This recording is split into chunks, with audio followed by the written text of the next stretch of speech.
Today I was going to teach you how to make stuff fly in photos, but then I found this box of chocolate. I mean, is this considered to be chocolate? They're not chocolate inside, but oh man, they're just so good. I cannot stop eating them until they're over. Maybe I could make these fly straight into my mouth. Nah, let's make something else fly.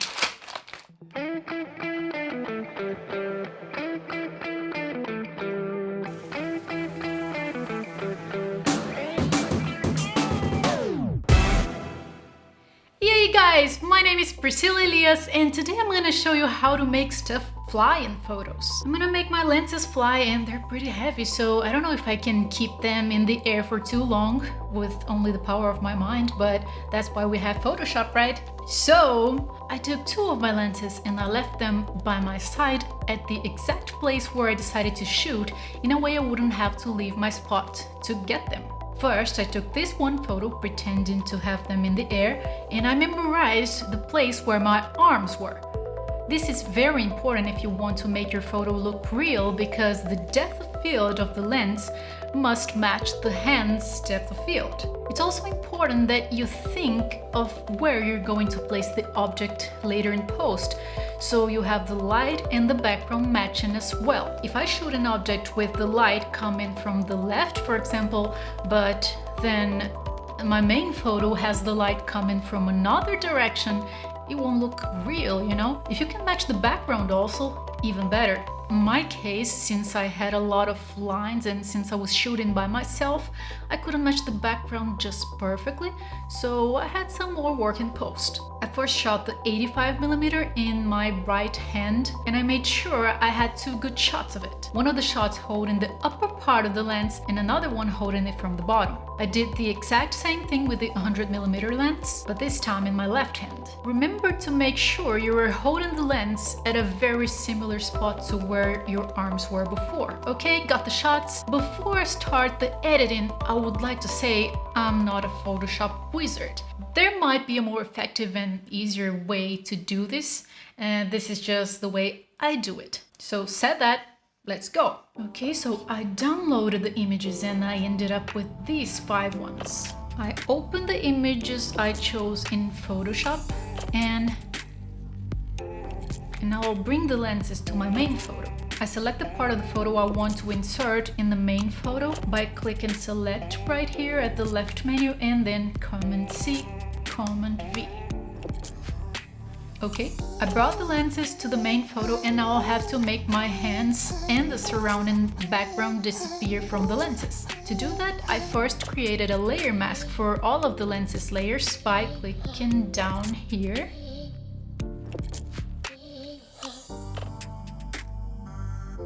I'll make sure I got the mask selected over here, and then I'll paint black the areas I want to vanish.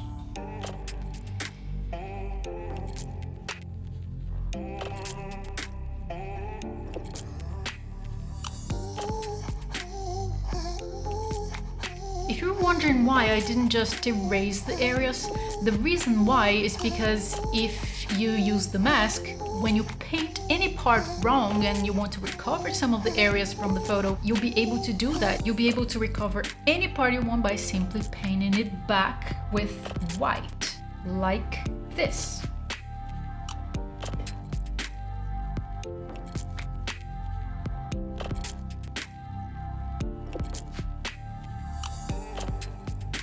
Once you've got all the pieces of the objects together, you can just blend them together by selecting both layers and clicking Command E. So I'll spend some more time making one part of the lens fit to the other. If you need to twist or adjust the size of one of the images a bit, you just click Command plus T and adjust it according to your needs.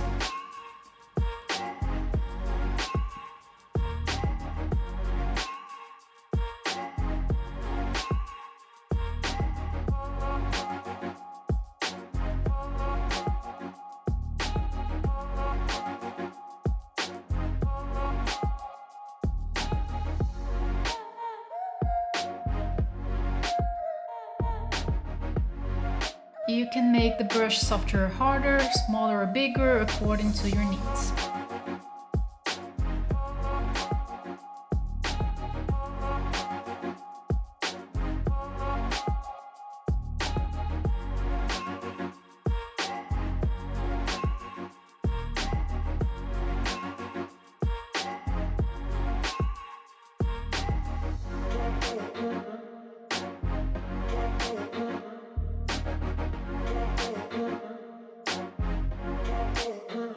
And then if you need to do any other small adjustments, you can just use the stem tool.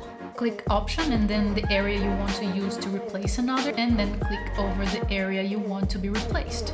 And in the beginning this might be a little hard, but once you learn how to do it, it will get easier and easier as you practice.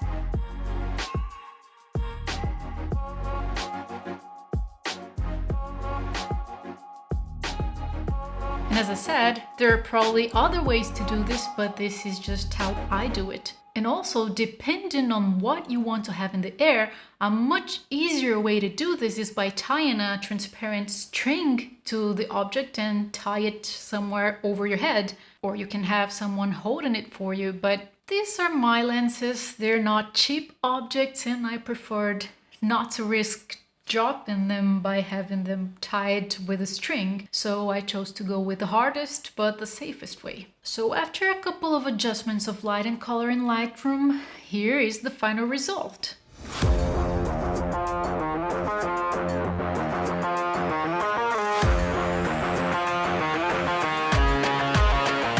If you like this video, please hit the like button, subscribe to this channel, and also click the little bell down here to be notified when I come up with new content. Thanks for watching me, guys. I'll see you in the next video.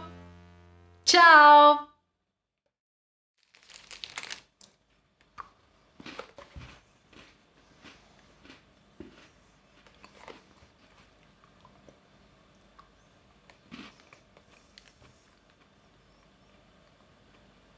What? I told you I was not going to stop until I saw the end of it.